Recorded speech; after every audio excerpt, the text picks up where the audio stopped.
Olá! Se você acompanha o calendário astronômico do Museu Ciência e Vida, já está sabendo que no dia 14 de outubro nós teremos um eclipse solar. Se você quer saber mais das características desse eclipse, fica aqui que esse vídeo é para você.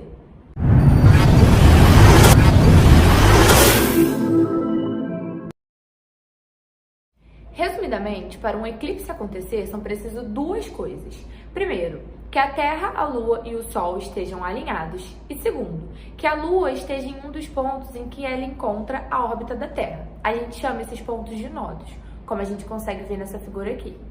Um eclipse pode ser do tipo solar ou lunar. O do dia 14 é um eclipse solar. Nesse tipo de eclipse, a Terra, a Lua e o Sol estão alinhados nessa ordem de posição. Como o tamanho aparente do Sol e da Lua são visualmente semelhantes no nosso céu, a Lua acaba formando uma sombra sobre a luz do Sol e nos impede de visualizá-lo de forma completa ou parcial. O eclipse do dia 14 é caracterizado como um eclipse do tipo anelar ou anular, que é quando a Lua não bloqueia completamente toda a luz do Sol. Então, a luz solar acaba formando um anel ao redor da sombra da Lua, e por isso ele é chamado do tipo anelar. Mas, se você quer saber mais sobre os outros tipos de eclipse existentes, a gente já tem aqui no nosso canal um vídeo em que a Carolina de Assis, a nossa astrônoma daqui do Museu Ciência e Vida, explica um pouco melhor sobre os diferentes tipos de eclipse. Esse vídeo está marcado aqui, ó. Nesse vídeo, ela fala também sobre formas de visualizar o eclipse, porque é preciso ter muita segurança ao fazer a observação desse fenômeno, então vale a pena dar uma conferida. Mas voltando para o eclipse do dia 14, ele será possível de ser visualizado em algumas regiões do país. E um dos melhores pontos de observação desse eclipse vai ser na cidade de João Pessoa, na Paraíba. O eclipse está previsto para acontecer por volta das 3 horas da tarde. Mas é óbvio que aqui nesse vídeo a gente não ia deixar você sem visualizar esse fenômeno, né? Aqui no Planetário do Museu Ciência e Vida, a gente usa um programa que permite a gente avançar ou voltar no tempo, escolher o ponto de localização do observador e retirar a camada de atmosfera. Assim, a gente tem uma visualização bem específica. Então, é por meio desse programa que a gente vai visualizar esse eclipse. Vamos lá? Bom, é assim que a gente visualiza o programa que nós utilizamos aqui no Planetário do Museu Ciência e Vida.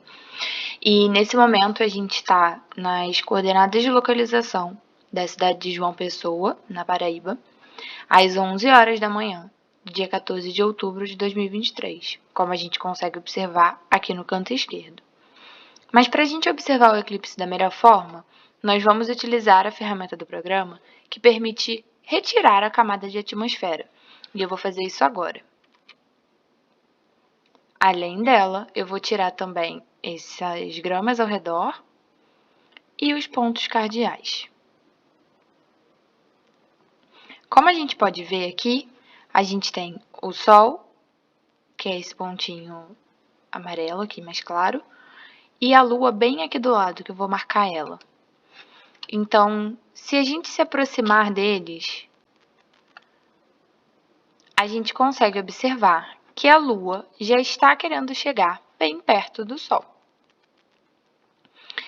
Se eu deixar o tempo passar, a gente vai conseguir ver o eclipse acontecendo.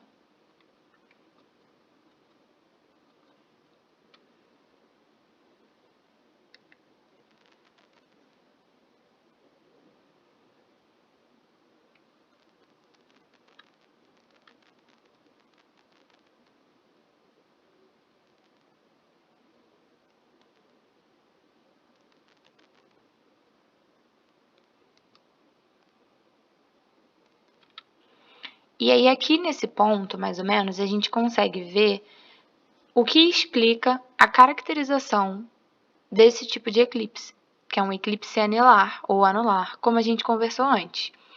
Então, nesse momento, a gente consegue ver exatamente a luz do Sol formando um anel de luz ao redor da sombra da Lua. E se eu deixar o tempo passar mais um pouco, a gente observa o final do eclipse.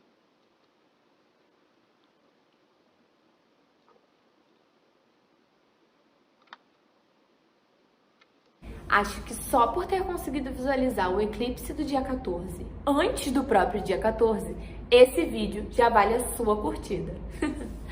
Como eu disse antes, algumas cidades, algumas regiões do país não terão uma visualização tão plena do fenômeno.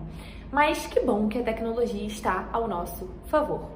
A gente queria alertar também para vocês tomarem cuidado na hora de observar um eclipse solar. E por isso, eu alerto mais uma vez que a gente tem aqui no canal um vídeo da Carol explicando formas seguras de observar um eclipse solar. Então volta lá nele para você observar o fenômeno do dia 14 com segurança.